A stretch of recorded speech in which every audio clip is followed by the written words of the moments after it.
Bing, bing, bong. This is what was on Bin Laden's hard drive.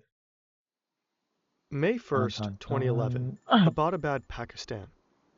This compound is large, but it's nothing fancy. Inside, you'll find dozens of chickens, some vegetable patches, a cow, and the world's most wanted man. Only a handful of people know that Osama bin Laden and 60 members of his family have been living here for the past 5 years. They've taken great care to be as self-sufficient and under the radar as possible. They're a tight-knit family, and every night they have intense debates about the future of Al-Qaeda, especially lately. Like always, bin Laden goes to bed with one of his 4 wives. Tonight, it's the youngest, Amal. They're fast asleep, cuddling their 3-year-old son, when they're startled around 1 a.m. Is that a storm? Amal reaches to switch on a lamp, but bin Laden stops her. He knows this sound. It's not a storm, it's helicopters. Bin Laden panics. The Americans are here. They found him. He's forgotten to load his AK. This won't end well for him. And another realization sets in. They're going to find his hard drives. What? 3 terabytes What's of even Al-Qaeda's secrets. Nothing could be worse. He'd rather be captured and killed than to have this data exposed.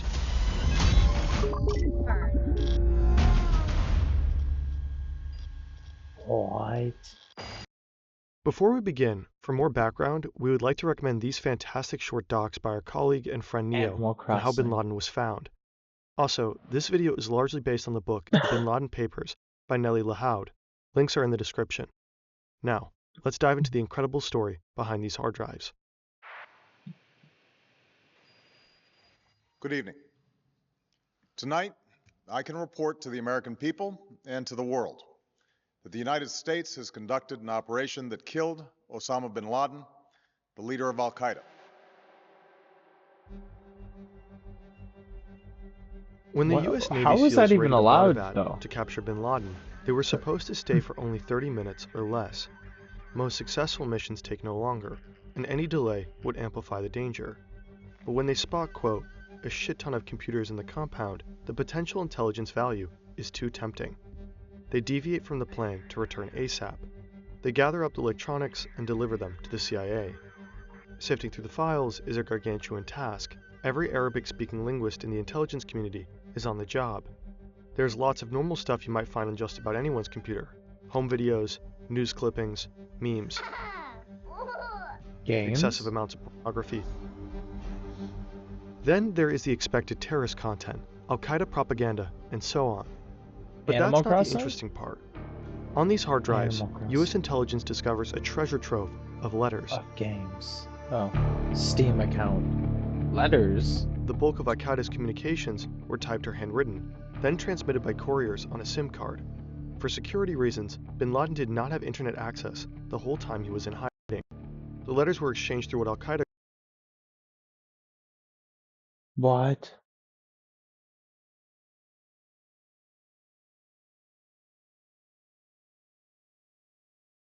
I mean, called a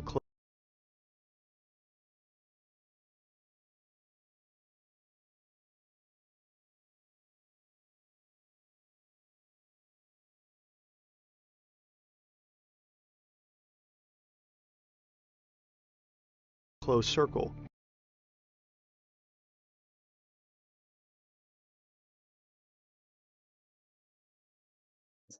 no, I don't even know where they would be. I think they're in my bag.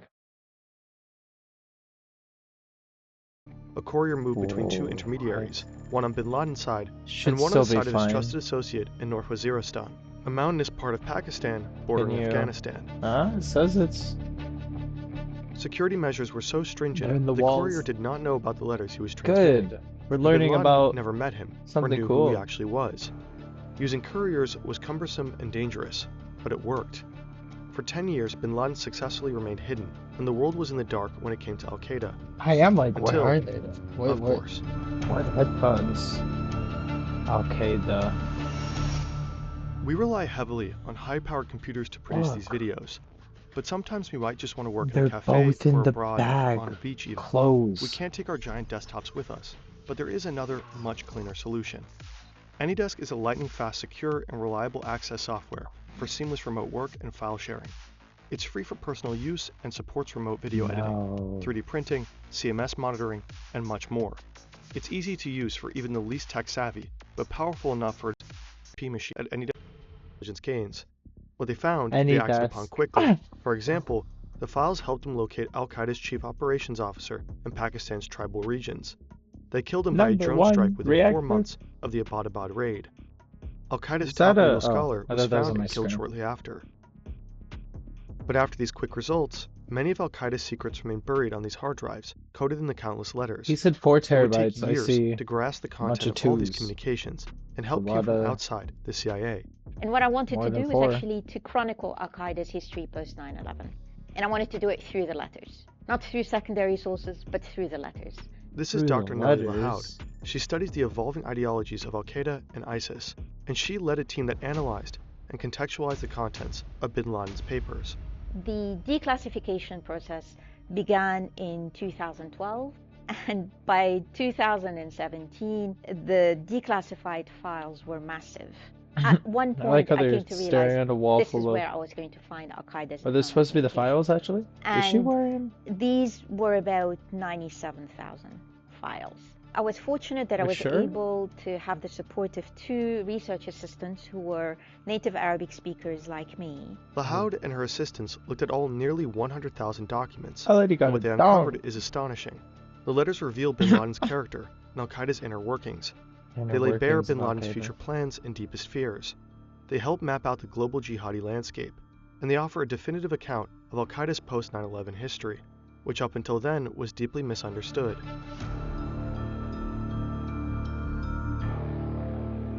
Tora Bora, which means black dust in Pashto, is a remote and barren part of eastern Afghanistan. Bin Laden loves this region and knows it well. It held a special place in bin Laden's heart since the 1980s, when he made a pilgrimage from Saudi Arabia to assist the Afghan Mujahideen in the holy cause of fighting the Soviets. He helped fund the construction of cave complexes in the region and recruited fighters who contributed to the broader resistance movement. The Soviets eventually withdrew, and bin Laden believed his contributions to be decisive. The victorious Afghan jihad inspired the formation of Al-Qaeda, which means the base of an Islamist legion that could wage jihad anywhere. At that time, bin Laden and the Americans were on the same side, both in Tora Bora, supporting the Afghan Mujahideen and resisting a Soviet invasion. Now 14 years later, bin Laden is cowering from them, fleeing into the same mountains that he once used as a stronghold. But the CIA are on his tracks. On December 3, 2001, the situation turns grim for Al-Qaeda. The Americans start bombing relentlessly. Al-Qaeda members are hiding in caves at 9,000 feet, shivering in 10 degrees below freezing. They have no access to drinking water because it's frozen. The bombs keep raining destruction. Against all odds, bin Laden escapes the US troops, but he's not feeling celebratory. He knows that at any moment he can be killed, so he hastily draws up his will. And in his will, bin Laden writes to his children, "Forgive me, because I have given you only a little of my time since I answered the jihad call. I have chosen a road fraught with dangers, and for this sake suffered from hardships, embitterment, betrayal, and treachery. I advise you not to work with Al-Qaeda." It's a low moment for bin Laden, and it's not just because death is around the corner.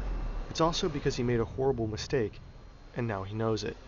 What the letters reveal is that Al-Qaeda had not anticipated that the United States would launch a war in response to 9/11.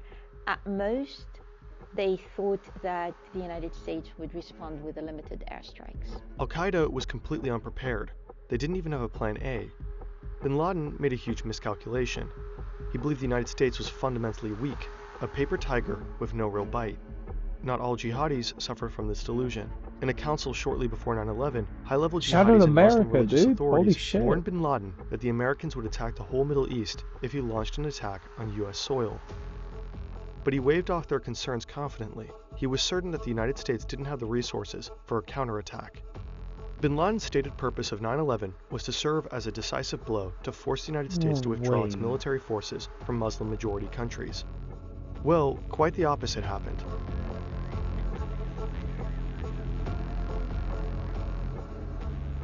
Now bin Laden had no choice but to acknowledge the true power of his sworn enemy. Several key al-Qaeda members are already dead, captured or displaced into unfriendly countries. The Taliban, who has been aiding al-Qaeda, has fallen rapidly, but it would take bin Laden years to publicly admit his mistake.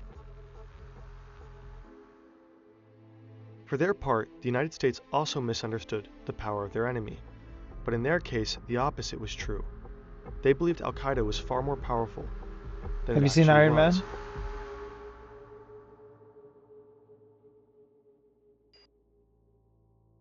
Up until bin Laden's death, al-Qaeda was widely perceived to be the major Should we player get a in the tinfoil global hat jihadi on? landscape. 9/11 shocked the world, and it was assumed that only a very powerful network could harm the world's greatest superpower in such a devastating manner. Most people believed al-Qaeda was still pulling the strings when it came to other Islamist This is terrorism. wild. The Madrid and London bombings of 2004 No, because and this is also 2005 real, but then were I'm like, falsely reported there's to have been orchestrated by the group. And for a while, bin Laden fed that narrative, publicly cheering on jihadis and allowing people to believe that he was calling the shots. Al-Qaeda continued to release public statements, which allowed them to project strength that they did not have. They fed the illusion that the jihadi landscape was a united front. But the papers show that the post-9/11 reality looked quite different. So when bin Laden disappeared from the scene, we learned that he stopped communicating with his associates for about 3 years. Now, he was watching the news, he was releasing public statements, but he had no knowledge about what was happening in the world of al-Qaeda itself because he was hiding. So between 2004 all the way to 2011, all the letters make it absolutely clear that al-Qaeda did not have the resources and did not have the personnel to mount international terrorism. Quote-unquote successful jihadis capable of international terrorism were in almost all cases operating independently of al-Qaeda. From the outside, the movement appeared to be united under al-Qaeda, but in reality the network was riddled with internal divisions. Al-Qaeda was at constant odds with affiliate groups because of differing strategies, power struggles, and serious trust issues.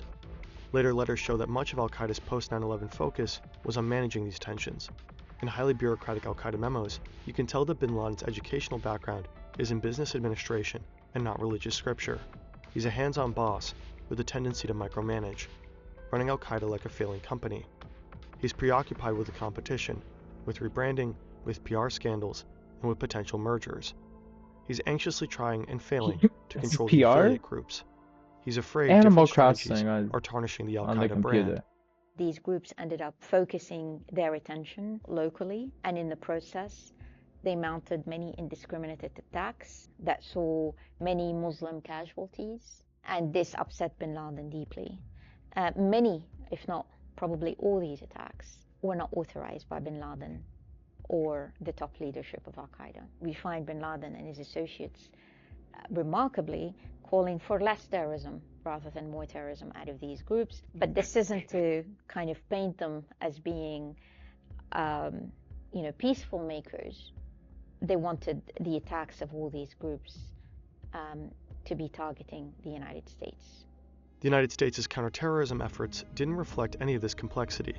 The Americans believed that al-Qaeda was growing stronger by the day.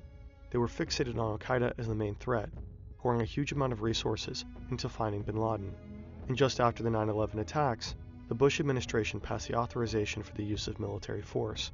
This legislation allowed military force to be used against anyone considered to be associated with the attacks, without requiring explicit approval from Congress. If a jihadist could reasonably be linked with al-Qaeda, then military activities in the region could be pursued more swiftly. Meanwhile, other, more threatening jihadi groups were growing in strength, outside the purview of the Americans' enormous military resources. As a result, in 2014, al-Qaeda was overtaken by a rival jihadist group. A group that was formerly an offshoot, they had broken away, largely due to strategic disagreements. I'm so Bin happy Laden the tried American and failed to military keep is that so group under fucking control, but after a skits. point, they simply stopped responding to his letters. That group is now known as ISIS. The letters reveal another fascinating delusion of bin Laden, which helps explain why he was ultimately captured. Whoa. He was captured? Dun dun dun. For nearly a decade, Oh, and then he bin was Laden has killed been and on the then run from the dumped or US. something? His entire life and the lives of his family members are focused on evading capture. It pains bin Laden that his family is stuck in hiding. The papers show that he's a caring family man who is intensely worried about the safety and well-being of his loved ones. He might be a mass murderer, but he reads his grandkids stories every night. It's a tough life in isolation, but his careful security measures have kept him safe. At one point in 2010, bin Laden receives a letter that one of his couriers might have been captured. This would compromise everything. But instead of really starting to pack his bag, he chose to stay where he did. Why? Bin Laden had a soft spot for his family. At that time, his wife, who was detained in Iran, as well as his son, were released, and they wanted to join him. So bin Laden's role as a kindly patriarch may have been the reason for his ultimate downfall. He was too wrapped up in his family matters to give the courier threat his full attention. But there was another reason, something completely unexpected. A world historical event. Not he nor the world at large saw it coming. Suddenly, bin Laden's obsession with security took a backseat role because his attention shifted. In December 2010, a wave of uprising thunders throughout the Arab world. People are fed up with corruption, poverty, and authoritarianism. The Arab Spring sends shockwaves through the Middle East and the rest of the world. The initially peaceful protests turn deadly. Governments are overthrown. Civil wars erupt. At first, bin Laden is overjoyed. The people are demanding the removal of corrupt dictators, which he and other jihadists have been advocating for years. When did they delete him? Bin Laden sees a power vacuum, and he plans to fill it. He's long wanted to instigate regime changes in the Arab world. After all, that was the whole point of September 11. The United States was backing authoritarian regimes in Muslim-majority countries like Egypt and Saudi Arabia. The attack was meant to force them to retreat from the region. Then their puppet regimes in the Arab world would fall, and Al-Qaeda could swoop in and install Taliban-style utopias. And now the people are overthrowing these regimes themselves. What could be better?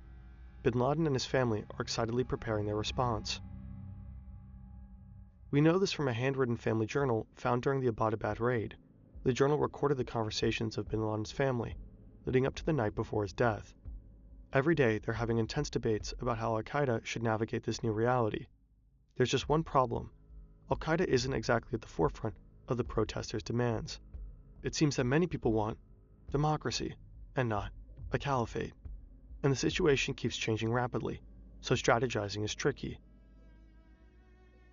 In his last few days, bin Laden relies a lot upon his two millennial daughters to formulate a stance. Maryam and Sumaya are 19 and 21 at the time.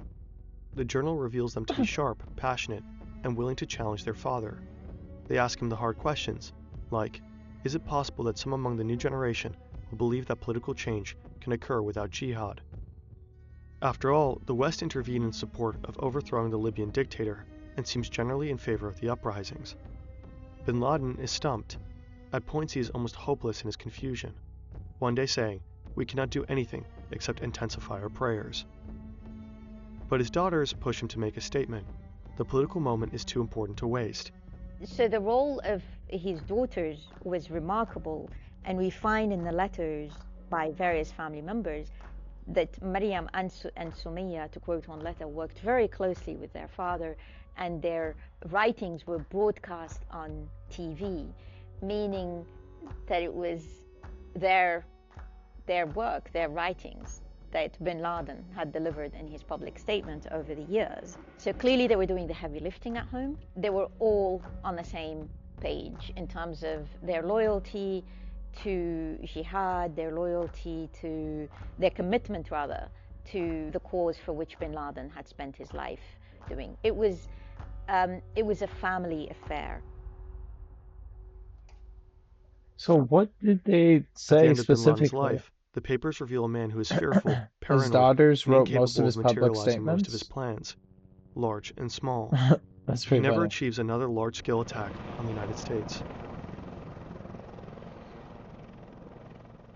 What? That was just the night they captured him or something? What? That was so good. Pause.